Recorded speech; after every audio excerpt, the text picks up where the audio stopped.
আমরা পাবনাবাসী হিসাবে সর্বপ্রথমে আমাদের পাবনা জেলা প্রশাসক সাহেবকে ধন্যবাদ জানাই। উনি আমাদের পদ্মকল দীর্ঘদিন দখল ছিল এবং দূষণ ছিল। ওনার উদ্যোগে পাবনার পদ্মকল আজকে দখলমুক্ত হতে চলেছে এবং দূষণমুক্ত হতে চলেছে।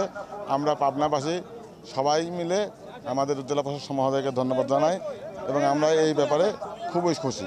বর্তমানে উপদেষ্টা পরিষদ থেকেও সিদ্ধান্ত গৃহীত হয়েছে যে 64 জেলায় 64টি খাল অবৈধ দখলমুক্ত এবং দূষণমুক্ত করতে হবে।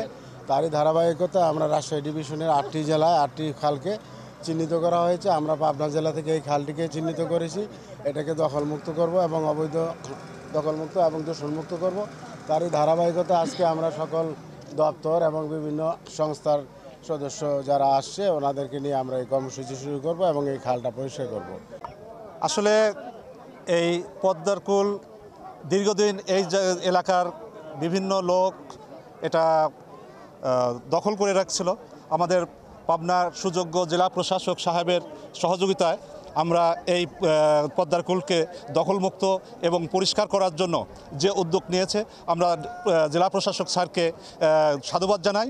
সেই সাথে যাতে এই পদ্মার কুলটা দখলমুক্ত হয়ে আবার পুনরায় সুন্দরভাবে থাকে এর জন্য আমরা জেলা প্রশাসক এবং যারা এই কাজগুলো করছে যেসব কর্মী বাহিনীরা তাদেরকে ধন্যবাদ জ্ঞাপন করি।